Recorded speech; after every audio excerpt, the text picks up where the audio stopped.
Another day in the books, and Seminoles.com is here to wrap up day number 4 as Florida State gets ready to take on Oregon in the 2015 Rose Bowl game. I'm Lane Hurt, along with Tim Linnefelt, Jonathan Schlesy. Big day today, media day. The entire team and coaches available for interviews. First off, did you guys survive? Yeah, man, it was a bit of a whirlwind, just kind of a free-for-all of football players and coaches, but it was fun. Other than The Price is Right, I don't think I've ever had time fly away like that. That was the quickest 35 minutes of my life, I think. You had the buzzer at the end. Yeah, that was a little weird. I wasn't expecting that. Well, let's get some impressions from you guys. I went around talking to freshmen, and a couple of guys I came away with really impressed. Jacob Pugh for one, Roderick Johnson another one. I know you even mentioned on Twitter, Roderick Johnson was very impressive to you. Yeah, man, he was great. Somebody had mentioned to me the other day just what a nice, sort of friendly personality he was, and obviously it's hard to get to know a guy in a 6-minute interview session surrounded by other guys, but he just came off as really confident, but very sort of calm and soft-spoken. And I was just really impressed, really enjoyed my interview with him. He was talking about, the scene in the locker room after the Miami game when everybody, players, coaches came up and shook his hand, told him he did a good job, and mentioned the phone call that he made to his dad after the game, just how proud that his family and friends back in Missouri all were. It was just kind of a neat scene to get to talk to him and realize just kind of what a special few weeks this has been for him since he made the switch to left tackle. Jonathan, I know you went a little bit of a different route on media day. What were your impressions? What did you see? Well, I talked to more coaches than anything. Kelly, I talked to Brewster. I talked to him about Nick O'Leary, not really wanting to talk to me too much. He said that's kind of part of the game. He's got to kind of figure it out, being that he's going to be playing on Sundays. He needs to figure that all out. Said he's a great player. That's what really stuck out to me today. All right, and let's get a little bit to the game now, and let's talk about fourth downs, because it's a major thing for both teams. Oregon's offense is 14th in the NCAA, completing 16 of 24 fourth down conversions, and 24 is an awful lot.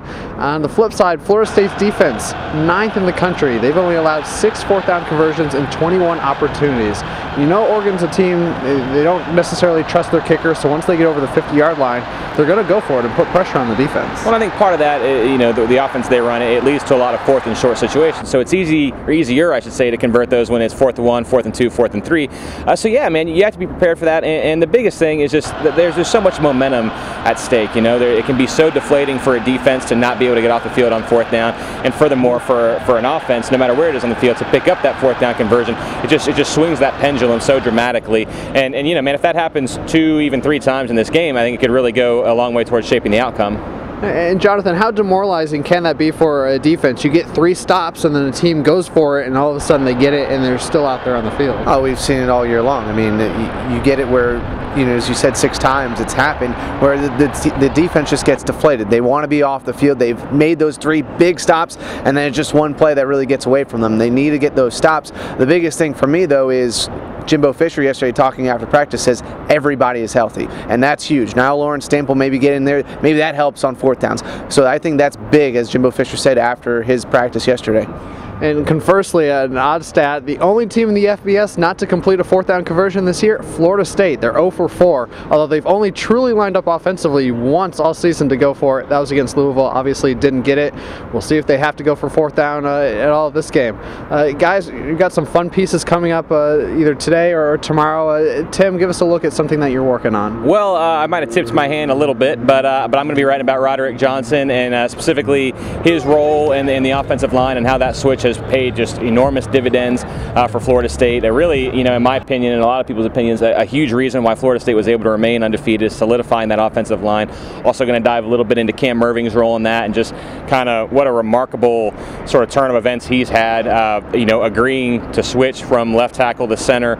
I talked to Coach Rick Trickett about that today. He said that, he thinks that the move has served Cam Merving really well. Said that Cam bends over the body, bends his body over the ball better than anybody he's ever coached. Said he's a natural center, and he said pro guys that he's talked to are really excited about Cam Merving's prospects as a center. So hopefully we'll be able to put that together and have some fun with that. That'll be up a little bit later this afternoon.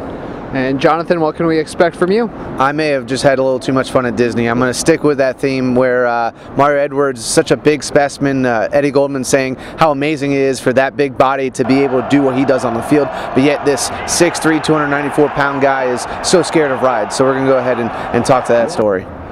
Be on the lookout for those stories. And then the Lowry's Beef Bowl tonight, I'm going to have a behind-the-scenes look as they set up for that, and of course what the team does as well. It was one of my favorite events last year. Very much looking forward to it again, and be looking for that piece in the next couple of days as well.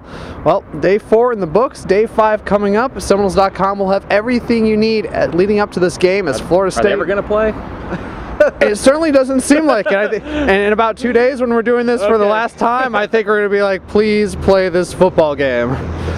So, well, and on that note. On that note, Tim Linnefelt, Jonathan Shalacy, I'm Lane Hurt. We will see you back tomorrow.